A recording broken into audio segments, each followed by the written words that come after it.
Cette année, les nations occidentales ne sont plus en guerre, elles ont retrouvé bien sûr la paix, et elles s'efforcent de créer les lois organiques de leur entente et de leur coopération. Mais certains n'oublient pas qu'en 1914 ou en 1944, ils vivaient des heures tragiques. Roland d'Orgelès, par exemple, se souvient qu'en 1914, son régiment occupait des tranchées tout le long de la route de Laon. Il était en avant-poste dans un bois, il y a une scène qu'il ne parviendra jamais à oublier. La force de la jeunesse, c'est qu'elle espère, c'est qu'elle ne croit pas au danger, c'est qu'elle ne croit pas à la mort. On pense en général, et on se trompe, que les anciens combattants sont toujours heureux de rapporter leurs souvenirs. Ce n'est pas vrai. On se les réserve entre anciens combattants parce qu'on pense que les civils ne les comprendront pas et on est gêné. On éprouve une sorte de pudeur à évoquer ces souvenirs. Mais en ce moment, j'ai l'impression que je ne parle pas à des civils, mais que je parle surtout aux anciens qui m'écoutent et qui ont vécu ces années-là. Eh bien, donc, nous étions tout joyeux à la pensée de préparer notre réveillon de Noël, si pitoyable que ce soit en pareilles circonstances. Nous avions fait des emplettes, nous avions reçu des envois de nos familles, nous avions même décoré une table sous la caponnière avec des boules de gui que nous avions cueillies dans les arbres, et nous avons fait le plus joyeux des Noëls, chantant, riant, nous amusant. Et puis, vers minuit, il y a eu un instant de silence, puis des tranchées montent une grande voix d'un camarade qui chantait le minuit chrétien, et des voix ont répondu des tranchées allemandes. Alors, il y a des patrouilles qui sont sorties, qui sont allées au vent des unes des autres.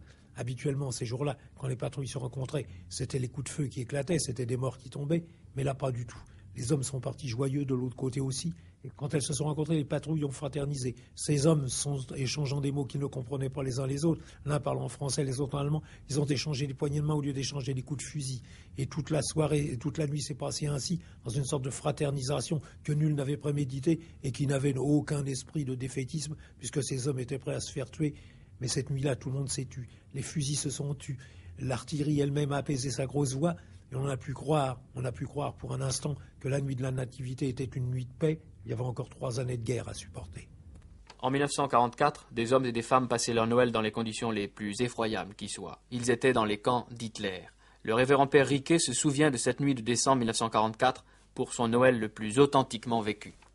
J'ai écouté beaucoup de mes camarades de tous les camps d'Allemagne et tous sont unanimes. Noël a été, malgré la misère, malgré l'atmosphère hallucinante que nous imposaient nos geôliers, Noël a été une fête de l'espérance.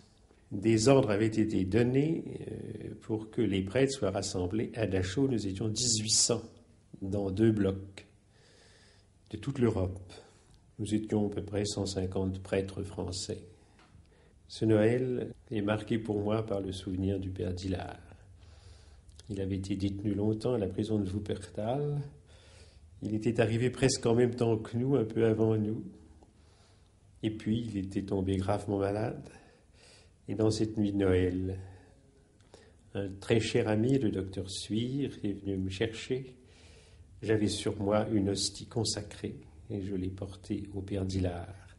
Et c'est là qu'il m'a dit ce mot que je n'oublierai jamais. J'espère m'en tirer. Mais si je dois y rester, c'était prévu au départ et c'était offert pour l'Église et la classe ouvrière. Le père Dillard s'était fait ouvrier pour être prêtre parmi les ouvriers en Allemagne.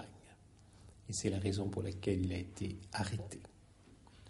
Et comment avez-vous pu dire la messe? Comment avez-vous pu dresser des sapins? Aviez-vous tout ce qu'il fallait pour faire cela? Le sapin était souvent une simple branche, c'était un symbole.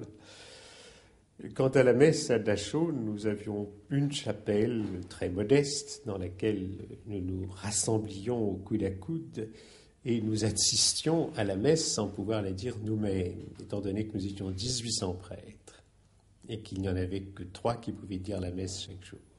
Cette messe de Noël a été pour nous la plus belle et la plus authentiquement vécue dans le même dénûment, le même dépouillement et la même totale disponibilité.